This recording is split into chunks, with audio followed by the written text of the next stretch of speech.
191 TV YouTube-յան ալիքում ուղիղ խոսքն է բարև ձեզ։ Սովորաբար ընտրությունների նախորդ օրն է լինում լռության օր, բայց այնպես ստացվեց, որ մեզանում հակառակը տեղի ունեցավ։ Ընտրությունների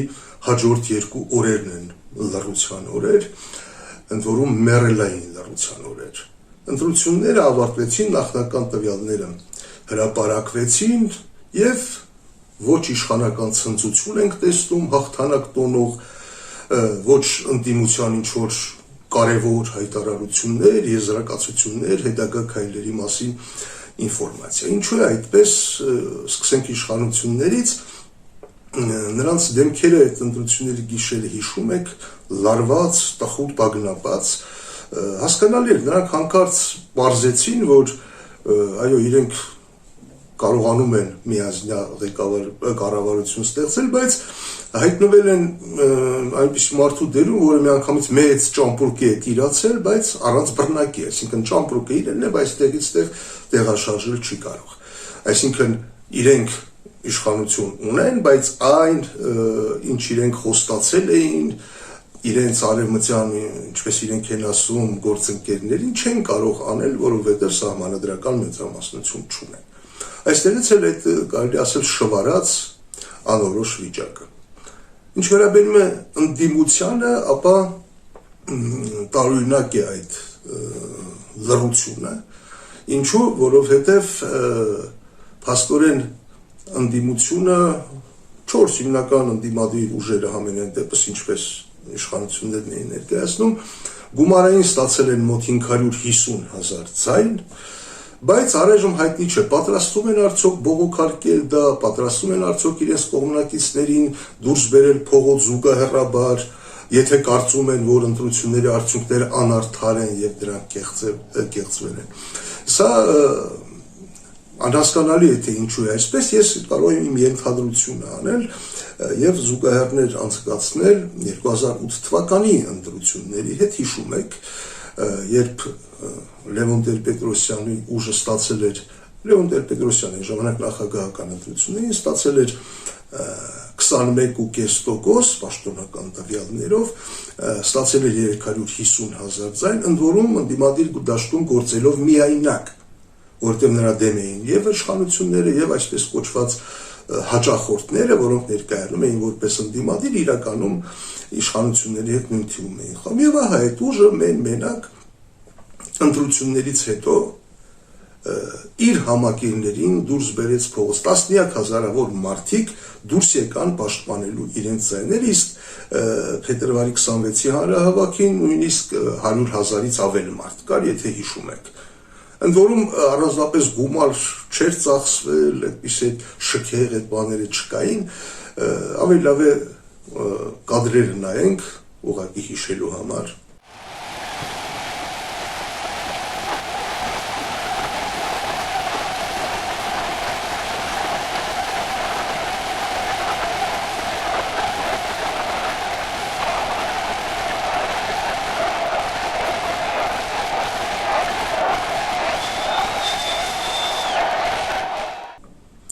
Տեսնում եք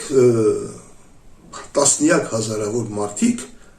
դուրս են եկել փողոց պաշտպանելու իրենց քվեները։ Ինչու, որովհետև այդ շարժման տակ կար գաղափար, կար միտք, կար ծրագիր։ Մարդիկ դուրս են եկել իրենց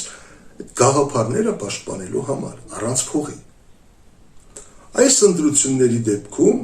550,000 մարդ ձայն է տվել ընդդիմությանը, բայց հազիվ թե փողոց դուրս գա, ինչու, որովհետև սա ավելի շատ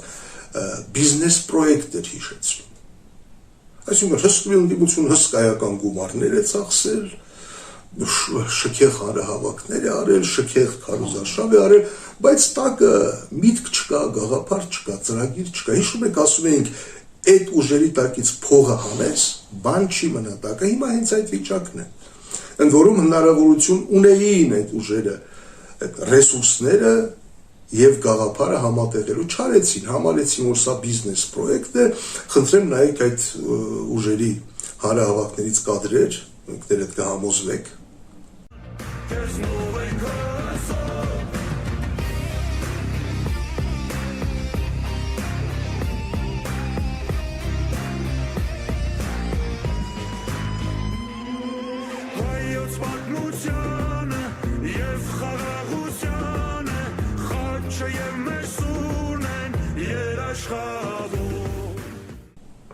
Սա բնական է, որովհետև երբ ընտրողը ընկալում է որևէ շարժում որպես բիզնես պրոյեկտ,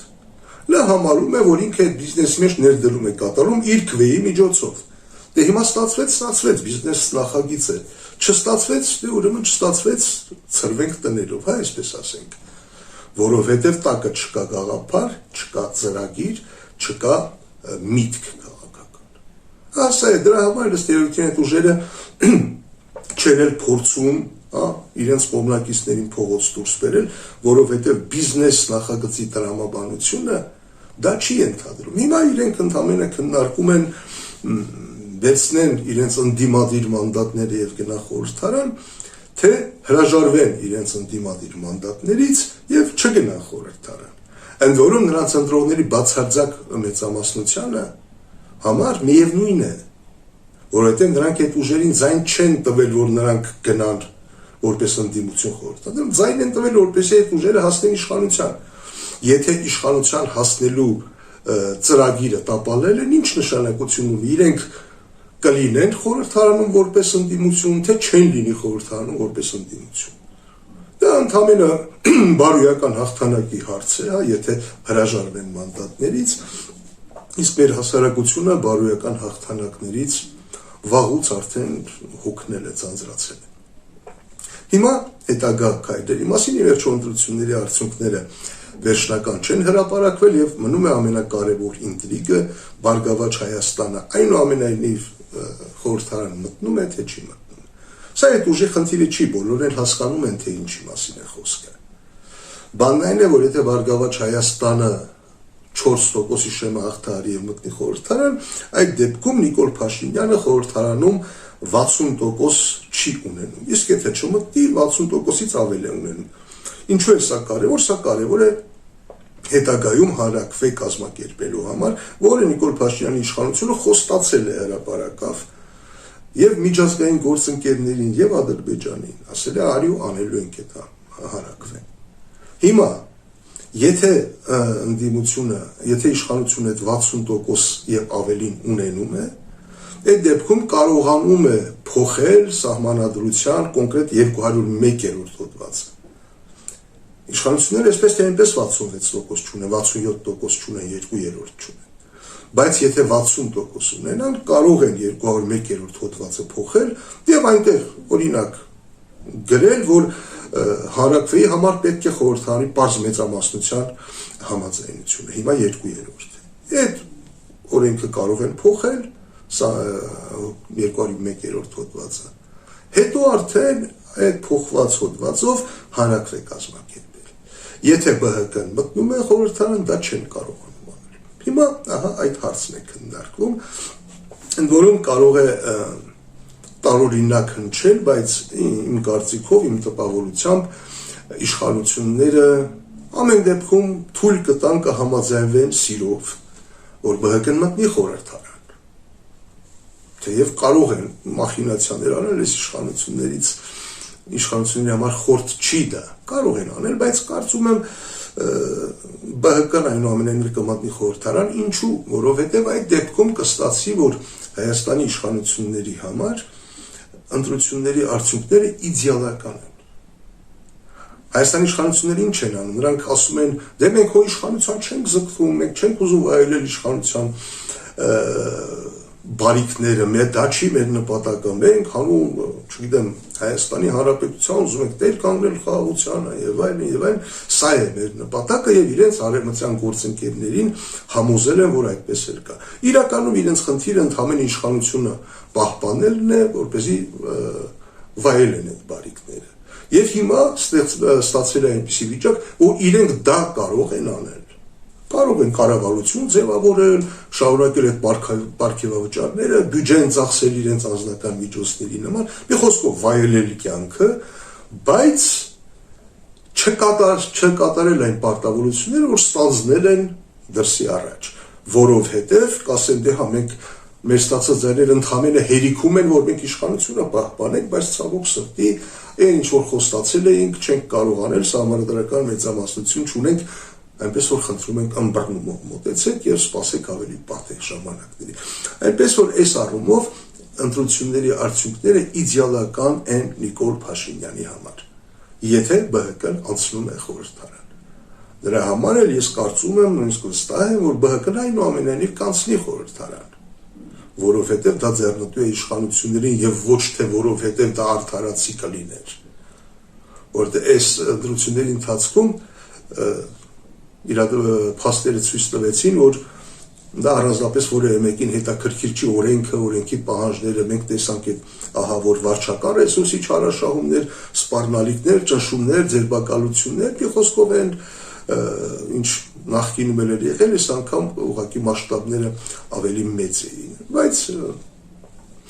ելի եմ ասում հիմա անդիմությունը, ընդդիմադիր հիմնական ուժերը, կարծում եմ իրենք էլ չգիտեն,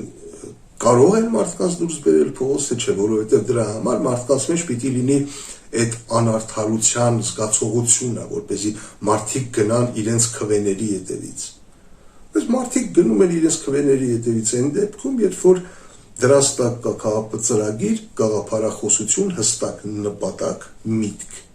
Եթե դա բիզնես պրոյեկտ է, մարդիկ չեն գնում։ Համարում են, որ բիզնես պրոյեկտը ձախողվեց, ցրվեցինք տներով։ Ամեն դեպքում դեռ մինչև պաշտոնական տվյալների հրապարակումը օրեր կան, կարծում եմ ընդդիմությունը ամեն դեպքում ստիպված պիտի լինի գոնե ինչ-որ իրավական ընթացակարգեր ստեղծել, սկսել, ինչպիսի արդյունք կունենա չեմ կարող ասել։ Այսօր այսքանը կհանդիպենք։